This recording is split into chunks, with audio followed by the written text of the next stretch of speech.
करूँगी। ये कोई होंगे 10-12 फैदर, 10-12 फैदर से एक पेन रेडी करना वाकई बहुत दिलचस्प बात है। अगर आप देखना चाहते हैं तो पूरा व्लॉग देखें और आपको समझ आ जाएगी कि आपके आप ने कितना प्यारा पेन रेडी किया है। इसको बनाने का तरीका बिल्कुल सिंपल है। जैसे आप चेन चढ़ा रहे हैं वैसे ही आपने चेन चढ़ानी है। चेन चढ़ाने के बाद आपने जो है ना, मेन मसला इसका फैदर है जो पीछे अटैच करने हैं। उसको करने के लिए आपने सबसे पहले हाफ सर्कल बनाना है। हाफ सर्कल जो है ना, आपने सारे के सारे फैदर्स के साथ ही बनाना है। एक फैदर को दूसरे फैदर के साथ अटैच करने के लिए आपने पहले एक फैदर के ऊपर ग्लू लगानी है, वो भी कर्व साइकिल में लगानी है। अगर आप स्ट्रेट लगाएंगे ना तो वो बिल्कुल अच्छा नहीं लगेगा। कर्व में आपने एक बाय एक करके ना आपने एक फैदर को अटैच कर देना है। एक एक को अटैच करने के बाद मैंने इसको ना 6-7 फैदर को पहले अटैच किया। फिर आपने देखा जहाँ पे आपको कम लग रहे हैं फैदर, या जहाँ पे आपको मतलब लग रहा है कि यहाँ पे 1-2 फैदर और लगने चाहिए, वहाँ पे आप 1-2 फैदर और लगा दें। 1-2 फैदर और लगाने के बाद जो पेन है ना, वो आपने ऊपर अटैच नहीं करना, यानी आपने नीचे करना है ताकि वो पीछे हो और वो नज़र ना आए। आपकी मर्ज़ी, आप चेन जो है ना पूरे पेन पे भी चढ़ा सकते हैं। मैंने जो है ना थोड़ी सी जगह छोड़ी थी।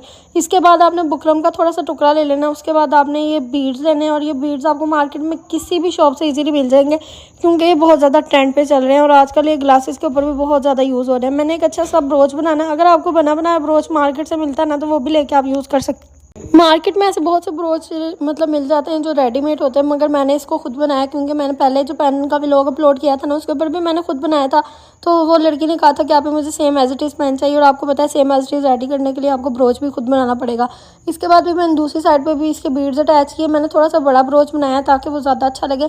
पिछले वीडियो में मैंने ब्रोच जो है ना थोड़ा छोटा बनाया था, मगर मैंने इस वीडियो में थोड़ा बड़ा कर दिया। उसके बाद मैंने इसको कट करना है। इस चेपी को आपने बड़े ध्यान से साइड से कॉर्नर से कट करना है, क्योंकि वाइट कलर में है तो फील नहीं होगी जब आप इसको अटैच करेंगे। मैंने अच्छी तरह इसको कट किया और साइड्स पे एक एक बीड्स मैंने और अटैच कर दिया ताकि जो इसके कॉर्नर है ना वो ज़्यादा अच्छे लगे। इसके बीड्स अटैच करने के बाद मैंने इसको ग्लू के साथ ऊपर अटैच किया फैदर के ऊपर, और ये चेक करें इसकी लुक कितनी प्यारी निकली है।